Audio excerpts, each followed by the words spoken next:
Expresso, sua dose semanal de informações no Século Diário. Buenos dias, está no ar o Expresso, o programa que traz toda sexta-feira um resumo dos acontecimentos da semana no Espírito Santo sob o olhar crítico do Século Diário. O programa vai ao ar nos canais do Século Diário no YouTube, no Spotify e outras plataformas de áudio e no site seculodiario.com.br. Você pode nos acompanhar também no Instagram, que é @tvséculo. Eu sou Vitor Taveira e o assunto da semana são os 45 anos do Partido dos Trabalhadores. Ainda teremos o giro de notícias e o bloco de rolê com as dicas de cultura no Espírito Santo.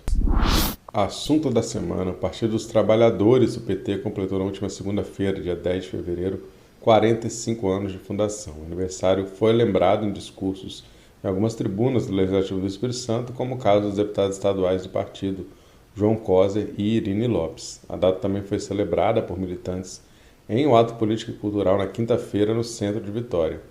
Porém, os resultados das últimas eleições ligam sinais de preocupação, como alerta a reportagem de Lucas Schwinner no Século Diário.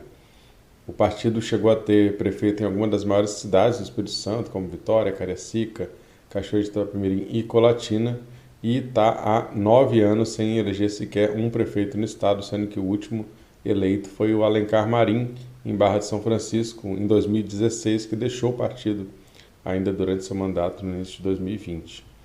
Das 18 candidaturas apresentadas em 2024, no Espírito Santo, o PT não elegeu nenhuma e nem sequer conseguiu ir ao segundo turno nos 4 maiores municípios do Espírito Santo, para os quais teve candidatura própria. Nem mesmo o João Coser, em Vitória, e a Célia Tavares, em Cariacica, que haviam disputado o segundo turno 4 anos antes. Nesse sentido, a presença de Lula na presidência da República não gerou um resultado melhor do que em 2020, quando o arqui-inimigo Jair Bolsonaro comandava o país. O resultado também enfraquece o partido dentro da frente ampla que governa o Espírito Santo sob o comando de Renato Casagrande, do PSB, na qual os partidos de direita têm peso muito maior, o empresariado tem um poder de influência bastante superior do que dos trabalhadores e dos movimentos sociais. Hoje, o PT compõe o primeiro escalão do governo estadual com o secretário estadual de Esportes e Lazer, José Carlos Nunes, além de ter vários cargos de segundo e terceiro escalão. No passado, de 95 a 98, o próprio Casagrande chegou a ser vice do Vitor Buarque, que foi o primeiro e único governador petista na história do estado. Apesar do péssimo resultado para o executivo nos municípios capixabas, há alguns sinais da almejada renovação preconizada dentro e fora do partido. O melhor resultado do PT no Legislativo no ano passado foi de Carla Coser, reeleita aos 34 anos como a vereadora mais votada de Vitória, com 7.256 votos. Junto com ela, o partido também elegeu na capital Jocilino Júnior, que pela primeira vez ocupa um cargo eletivo, dobrando, então, sua bancada.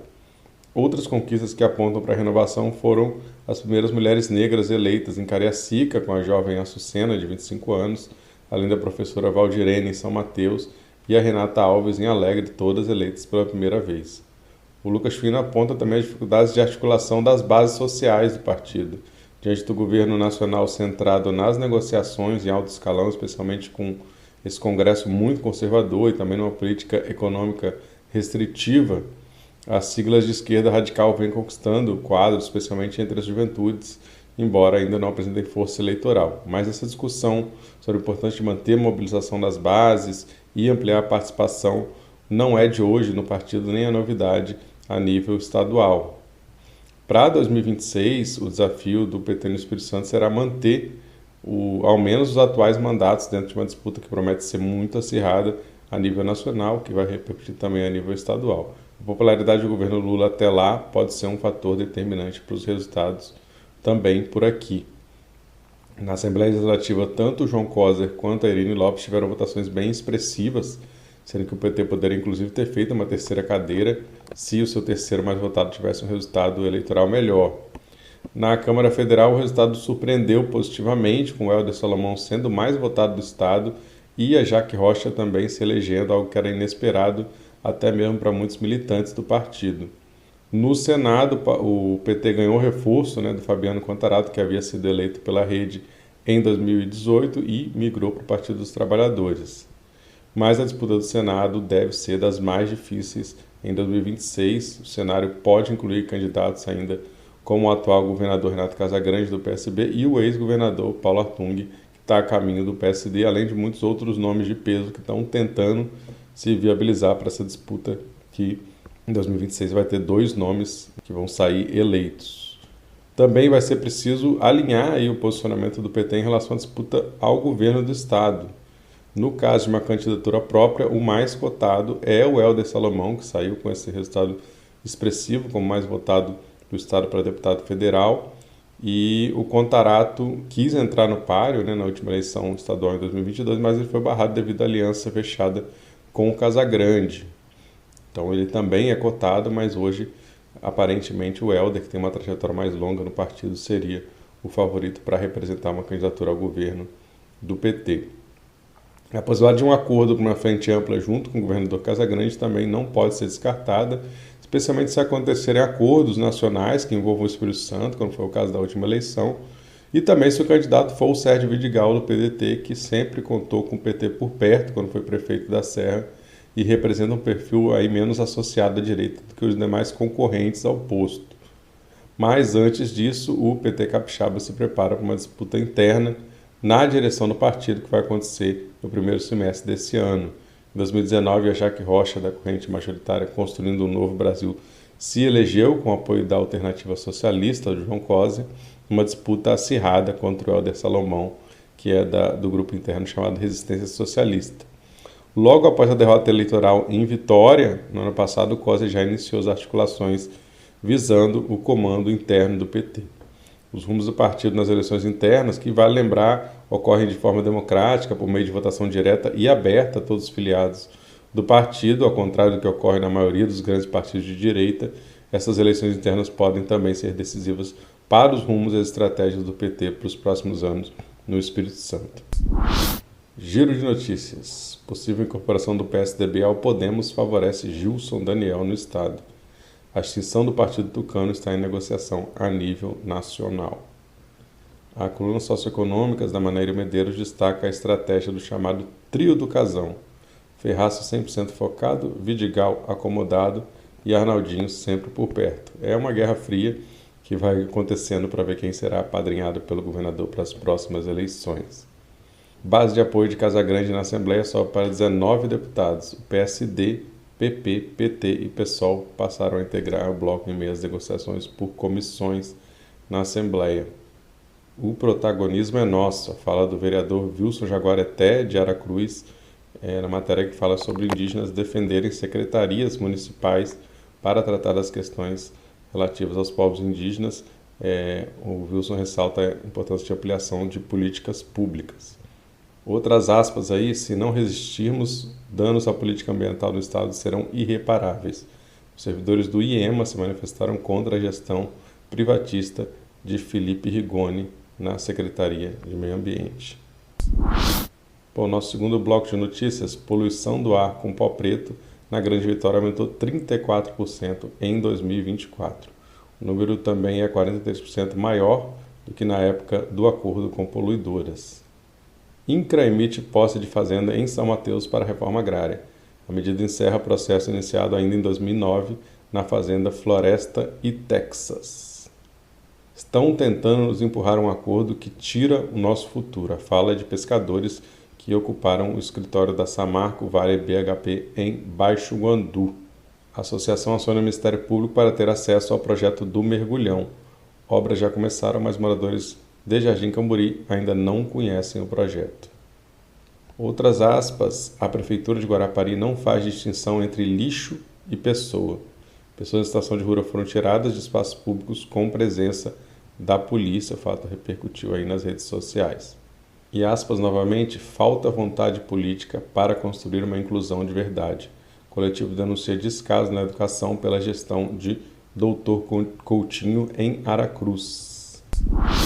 Na TV Século temos livro aborda praças, bares e batuques no centro de Vitória.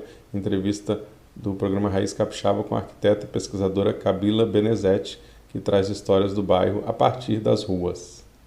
No Política S, é preciso retomar os GAU para fortalecer a democracia.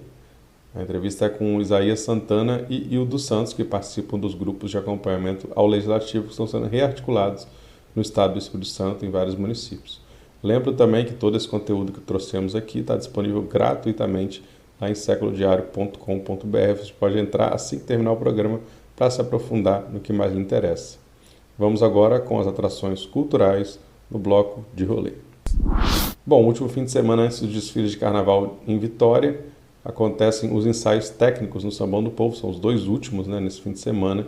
Na sexta-feira, às 20 horas, o ensaio da Mocidade da Praia, e no sábado, no mesmo horário, quem ensaia na Avenida é a MUG, Mocidade Unida da Glória, atual bicampeã, em noite que também vai ter samba e pagode com samba crioulo e leque samba.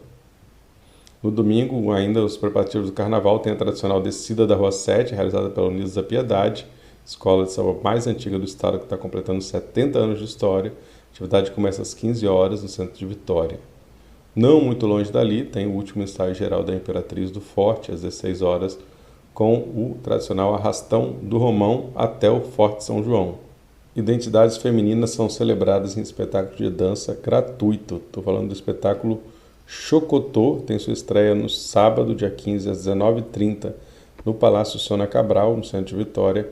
A atração da Cabelucho Produções conta com 4 bailarinas em cena e faz parte da terceira edição do festival Verão Cultural Sônia Cabral, que tem entrada gratuita por ordem de chegada, então começa às 19h30, chega um pouco mais cedo.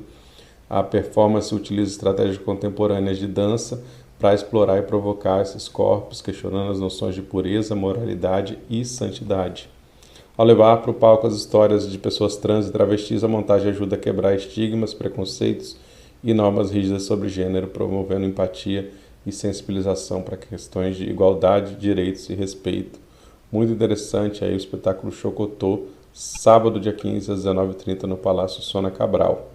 Outra dica, lá na Barra do Jucu, em Vila Velha, o músico Fábio Pinel e seu quarteto são atrações principais da roda de choro realizada pelo Museu Vivo no domingo, dentro do projeto Chora Barra. A roda tem início às 15 horas no espaço República Barra Bistrô, com alunos e professores do projeto. O Fábio Pinel e o quarteto se apresentam logo em seguida, às 16 horas.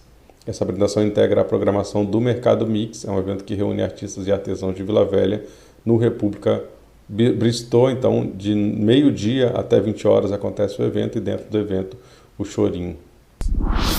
É isso, galera. Essa foi mais uma edição do Expresso do Século Diário, com produção e locução minha, Vitor Taveira, e reportagem de Manaíra Medeiros, Elaine Dagobo, Lucas Chuina e Maria Friedrich. Gostou do programa? Envie sua opinião, sua sugestão, curta, compartilhe, ajuda a difundir esse conteúdo e fortalecer a imprensa alternativa e independente capixaba. Continue acompanhando o noticiário em seculodiario.com.br. Siga já os canais do Século Diário no YouTube e plataformas de áudio para receber em primeira mão nossos conteúdos multimídia. Nós voltamos na próxima sexta-feira com mais uma edição do Expresso, com as notícias mais importantes da semana, sob uma visão crítica da realidade. Bom fim de semana e até logo.